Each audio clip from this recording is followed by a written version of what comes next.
Oi, gente! No Brasil, somos mais de 3 milhões de idosos com algum tipo de dificuldade, como comer ou ir ao banheiro sozinho. Quem é que cuida? Nós já tratamos disso aqui no programa, este é o segundo. A família é a maior cuidadora.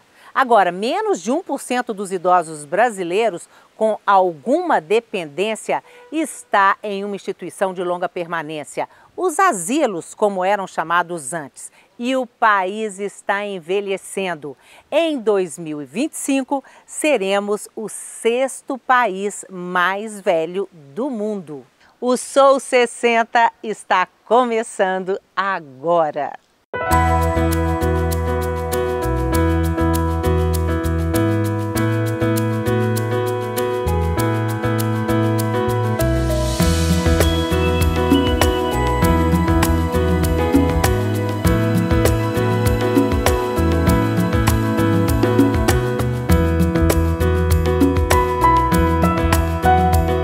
Vilma Henriques é considerada a primeira-dama do Teatro Mineiro. A carreira da atriz começou em 1959 como apresentadora na TV Itacolomi. Logo foi convidada para fazer peças de teatro e não parou mais. Vilma ganhou 8 prêmios de melhor atriz de Minas Gerais. Em 2015, aos 85 anos, teve um acidente em casa e foi morar em um lar de idosos. Mas ela não saiu de cena. Órfã de pai aos 14 anos. Apesar das dificuldades financeiras, estudou nos melhores colégios daquela época. Colégio Santa Maria, de Irmãs Dominicanas Francesas. Formou, namorou, noivou, mas não casou. Seu amor maior, seu amante constante, o teatro. Isto faz 53 anos. 53 anos de amor fiel ao teatro. Recebeu muitos aplausos, vários convites para aqui, para fora dali, muitos troféus, muitos diplomas. Mas ela não foi para lugar nenhum. Continuou nas Minas Gerais. O palco é um anto sagrado para mim. Eu não sinto nada. Nem uma dor de cabeça, nada. Sabe por quê? Porque eu fiz isso a vida inteira por amor. Eu fiz sucesso porque era meu destino fazer. Se eu tivesse ido para o Rio, como tive a oportunidade de ir, hoje eu estaria num status muito bom. Mas não fui. Primeiro por covardia, que eu não achava nada legal viver em Rio de Janeiro e em São Paulo. A imprensa sempre me deu muito valor também, muito prestígio. Veio um insight na minha cabeça. Eu estava parada pensando assim, já tinha quebrado o fêmur, já estava operada, estava na minha casa, no meu quarto, vendo televisão. Estava sofrendo uma situação muito desagradável, em termos humanos e pessoais, porque você fica dependente de tudo. Você não tem onde ir, como ir, nada, você não faz nada. Você fica entregue ao ser humano, ao seu próximo. Esse insight me deu, eu liguei para a Madalena e falei com ela, eu quero ir embora daqui, eu quero morar numa clínica. Ela falou, você ficou doida? Eu fiquei, não. É a sua casa, as suas coisas, acaba, vende, aluga, dá, faz o que quiser. Lar, viver melhor, bonito, né? Aliás, o nome impressionou, sabia? Gostei do nome.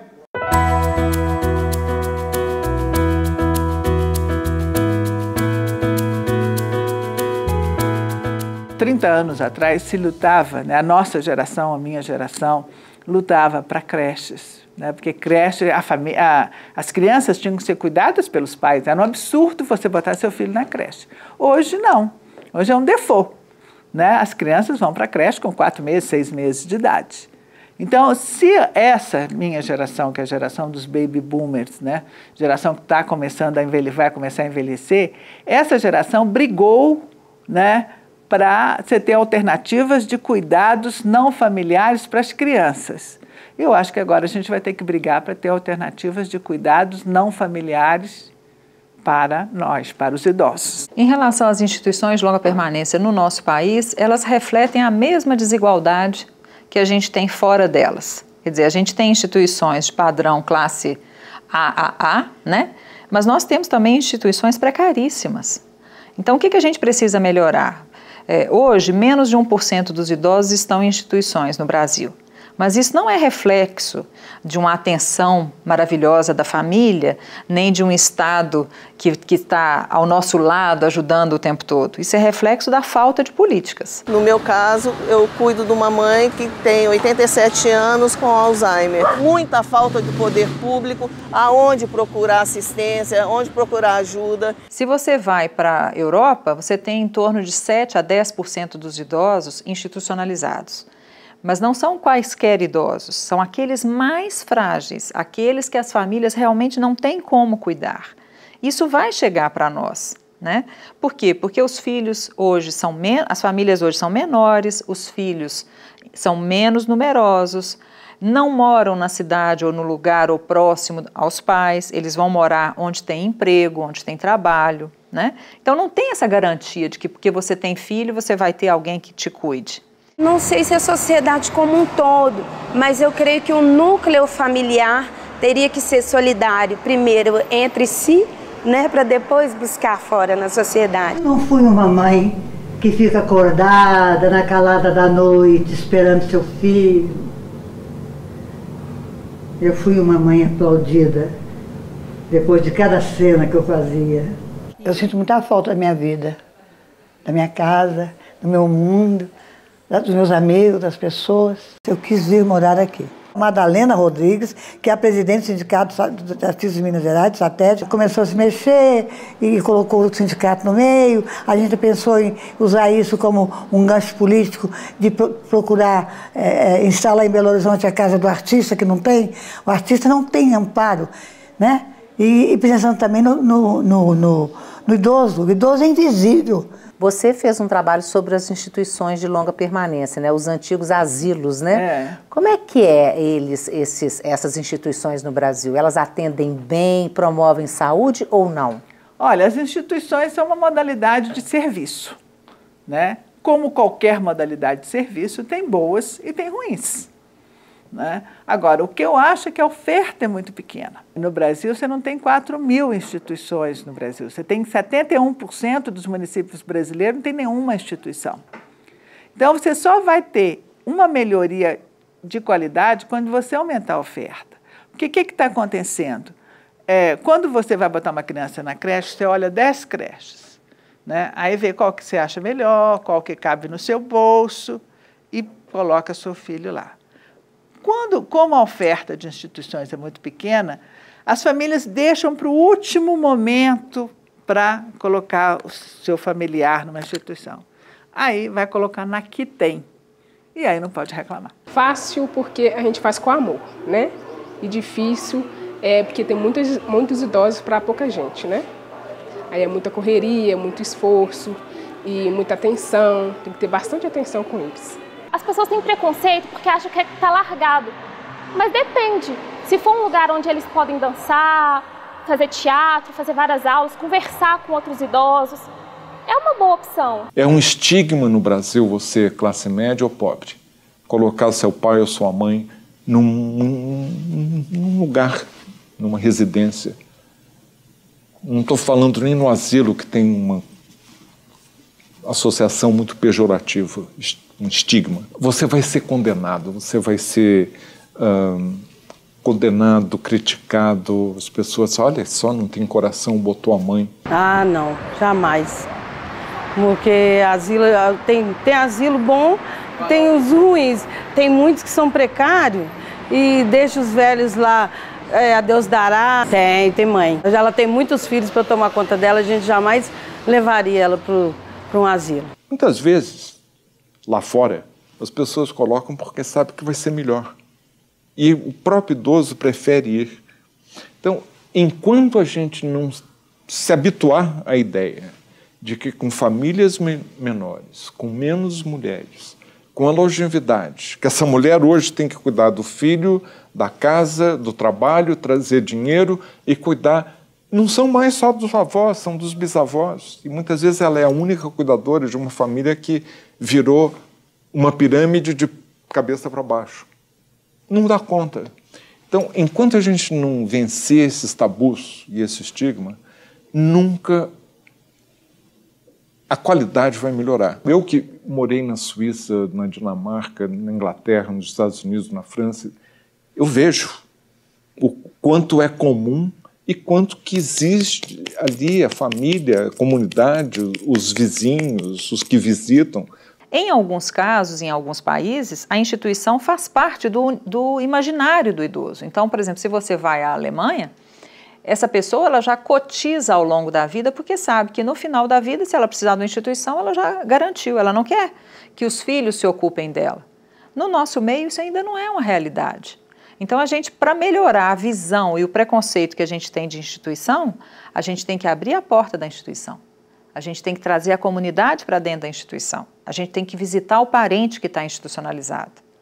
Porque o que a gente observa é que a família fica tão envergonhada de precisar de institucionalizar o idoso que ela mesma desaparece. Ela coloca e some, né? Por outro lado, outra situação é pensar que a velhice é o resultado das nossas relações. Então, se você construiu relações ao longo da vida, mesmo institucionalizado, você vai sustentar essas relações. Enquanto que se você não construiu, você também vai colher essa situação. Quand j'ai senti mes copains en difficulté, j'ai cherché des solutions. Il y a des vieux ici. Il est hors de question que je laisse un vieux copain crever dans cette baraque. Son directeur de thèse lui a dit que notre communauté était tendance. Ce qui l'intéresse, c'est comment on va vivre. Nos activités ménagères, culturelles, sexuelles aussi. A nossa televisão era apenas um veículo de trabalho. Era uma televisão movida a lenha. Hoje é tudo muito fácil, tem muita tecnologia, eles trabalham muito, né? Mas eu acho assim, sabe? A gente fazia tanta coisa boa.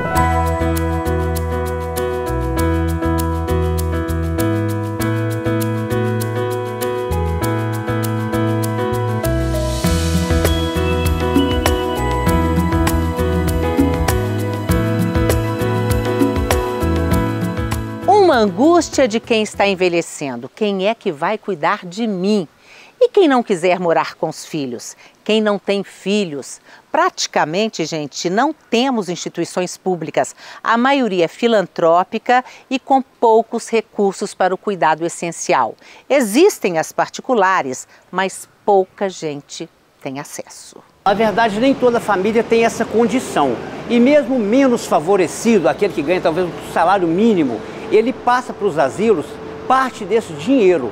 E nem todos têm, na verdade, essa assessoria que precisa, que é o final da vida, né? Que é o descansar mais tranquilo. E tudo isso envolve dinheiro e é tudo muito caro. O que o Estado brasileiro tem feito com a velhice? Ele tem agido como um avestruz. Ele enfiou a cabeça na terra e falou, deixa as coisas acontecerem que a sociedade mesmo vai se ajustar. E não vai. Quer dizer, a velhice ela pede do Estado que ele faça a parte dele. É dever do Estado amparar uma pessoa idosa em caso de necessidade. Não estou querendo eximir a sociedade da parte dela, nem o indivíduo. Mas eu acho que é importante que o Estado se manifeste. Enquanto a gente nega o envelhecimento, a gente não constrói políticas para o envelhecimento. Por sua vez, quando a gente conversa com alguém e todo mundo, muitas pessoas com quem eu converso, vira para mim e fala assim, idoso precisa de carinho e atenção. Não tem política que se sustenta com carinho e atenção. Política se sustenta com verba, é com orçamento, é com equipes preparadas, é com serviços de qualidade. Aí sim a gente pode pensar numa sociedade que está de fato envelhecendo de uma forma responsável e consciente. Mas para isso a gente tem que convencer a juventude, a gente tem que convencer os velhos de que eles têm direitos. Uma das coisas que o poder público pode fazer e deve começar é olhar para modelos de outros países. Nós já temos vários países que têm um seguro do cuidado de longa duração.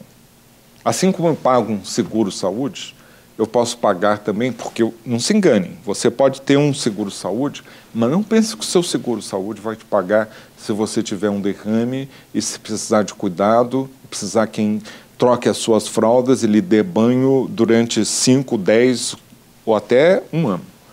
Então, esse seguro de longa duração, por exemplo, na Alemanha e outros países, e não só os países mais ricos europeus, vários países, inclusive aqui da América Latina, Costa Rica, Chile, Argentina, eles já estão pensando como é que vai ser isso.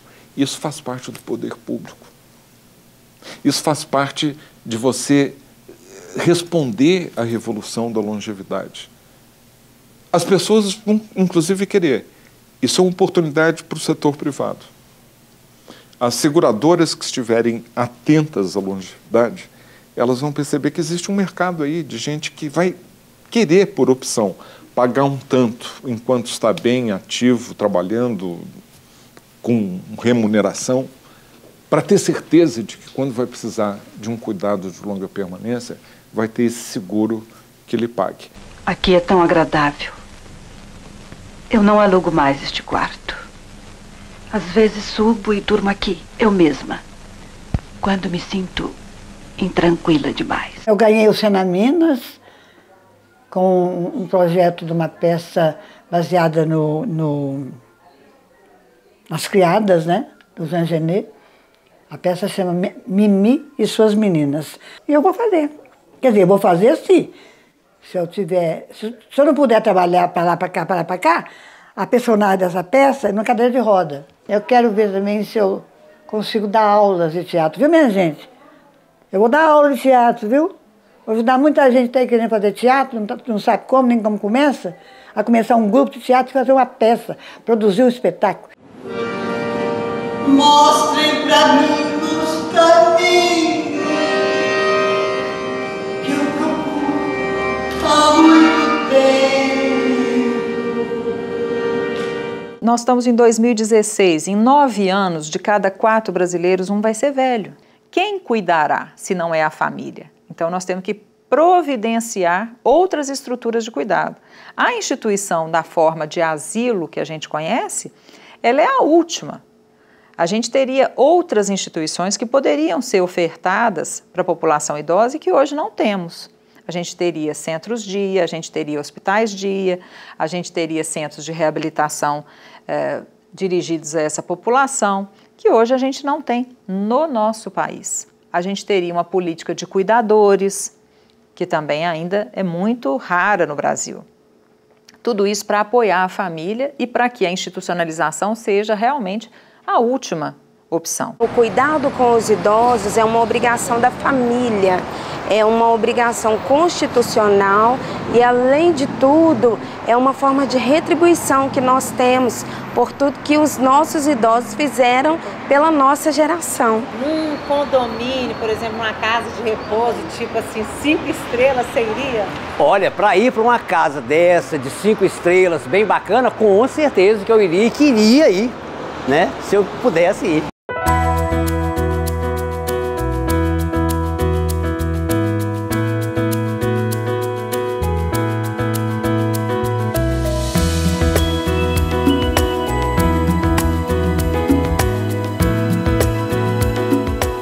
E os passarinhos que acordam a gente? Às 5h30, 6 horas, pode olhar o relógio. Eles estão fazendo a maior farra, quantidade ali. Eu não queria, que eu estava morando sozinha. Eu sei que você está bem, mãe. Nós é que estamos preocupadas com você. Você escolhe ou Nova Lima ou aqui, porque lá no exterior não iria. Aí eu escolhi aqui, que aqui é mais amplo, posso sair, tem a música para relaxar, sabe?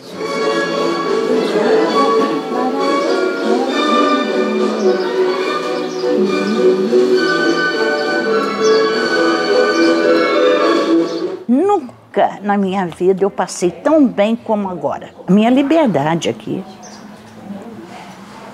A minha liberdade. Eu posso sair a hora que eu quiser.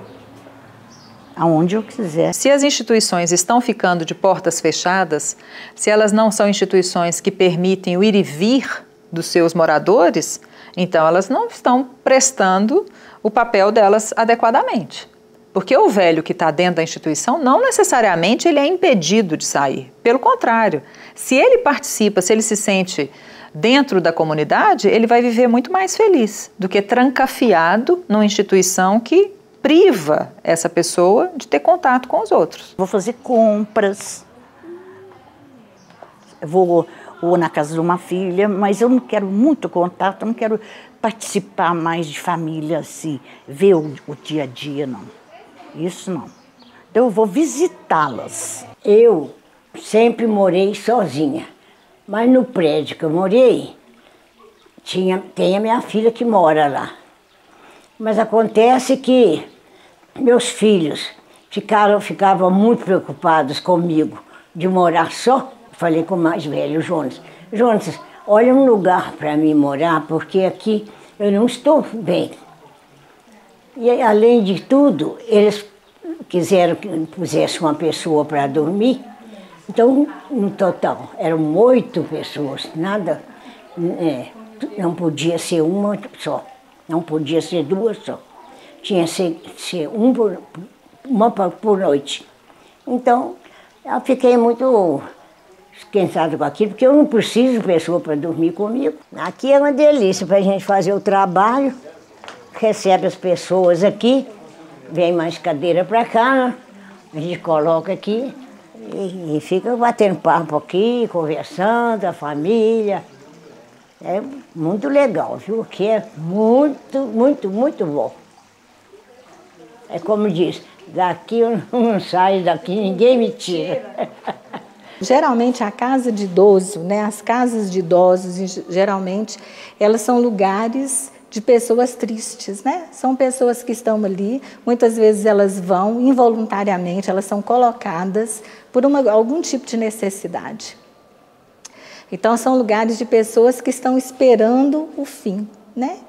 E aí a gente imagina que isso é muito injusto, né? Porque o idoso, ele é uma pessoa que ele deu vida a outras pessoas, que ele contribuiu para a sociedade, que trabalhou muito.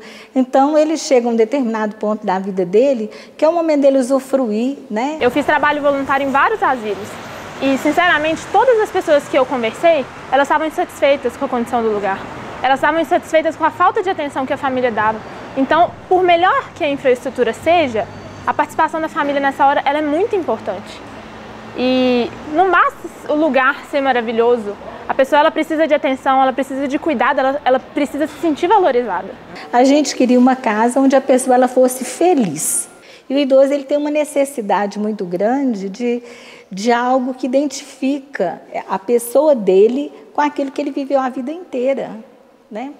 Então, nós decidimos que os apartamentos, os quartos, né, eles poderiam trazer coisas deles para não cortar os vínculos da pessoa dele com aquilo que ele estaria deixando. Vim para cá porque eu estava sozinha. Eu não tinha cuidadora, não gosto de cuidadora. Não dava certo. O médico falou comigo que eu não podia dirigir mais. Então eu fiquei dependente de tudo, né? Não podia fazer minhas compras, não podia sair de carro. A minha filha não aceitava. Falou, mãe, mas depois que ela esteve aqui e viu, ela falou assim, falou até com a irmã Maria Clara, sabe? Irmã, eu chorando que ela falou, eu não queria que minha mãe ficasse aqui, não. Mas hoje eu estou vendo que eu não posso dar a ela esse conforto que vocês dão aí. Os hóspedes, a maioria aqui agora é com Alzheimer. Então elas chegam bem, mas o Alzheimer vai progredindo. Então eu acho meio triste isso. Eu sofro muito com o que eu vejo em volta de mim, com as pessoas que estão aqui, sabe? Mas é a vida deles, né? Ninguém sabe o fim da sua vida. Por isso, não se galanteie nunca na vida com nada. Porque você nunca sabe o fim. Qual será o fim? As pessoas não sabem desse mundo, desse universo do idoso. Sabem muito pouco. Isso é muito pouco divulgado. Eu acho que o cinema, a televisão, devia fazer temas em cima disso, entendeu? Porque é duro, viu? Mas é um mundo muito ignorado. É tão grande, uma angústia terrível, que eu pensei que eu fosse morrer, então eu comecei a rezar. E foi aí que eu compreendi que não era só eu que estava completamente só. Imagina um idoso, no final dos tempos dele, pudesse morar, um exemplo, numa fazenda legal, que tivesse uma piscina, que ele pudesse fazer caminhada, que tivesse um cavalo para andar, ele vê uma galinha, um passarinho, enfim, aí seria bacana. Olha, quando eu tiver velhinha, eu gostaria de estar morando numa roça também, num lugar bem tranquilo. Lógico que teria alguém para cuidar de mim, né? Não sei se eu vou ter condições, assim, de saúde para cuidar de mim mesma. Mas é um lugar bem tranquilo, bem calmo, depois que eu já tiver feito tudo, viajado. Ou então, quem sabe, uma casa na Europa, na Itália, né? Não ia ser ruim, não, né? Não ia ser ruim, não? Não sei se a vida é curta. Sei que 80 é pouco para mim. Eu quero mais palco. Aqui eu realizo esse milagre. O texto acaba, a luz se apaga, o personagem morre, ninguém socorre, ainda bem. Mas amanhã a atriz renascerá mais viva do que nunca, renascerá fênix. E eu, rainha desse palco, recomeço o ritual. Porque toda atriz tem a obrigação de ser imortal! Luz, quero luz, sei que além das cortinas são palcos azuis e infinitas cortinas com palcos atrás. E nós ficamos por aqui. O Sou 60 vai ao ar 3 vezes por semana. Domingo, 9h30 da manhã, quarta-feira, 12h30 e sábado, às 8 da noite. Até a próxima e cuida de você, porque você merece. Costeira me lança em sinais, arranca a vida, estufa a vela.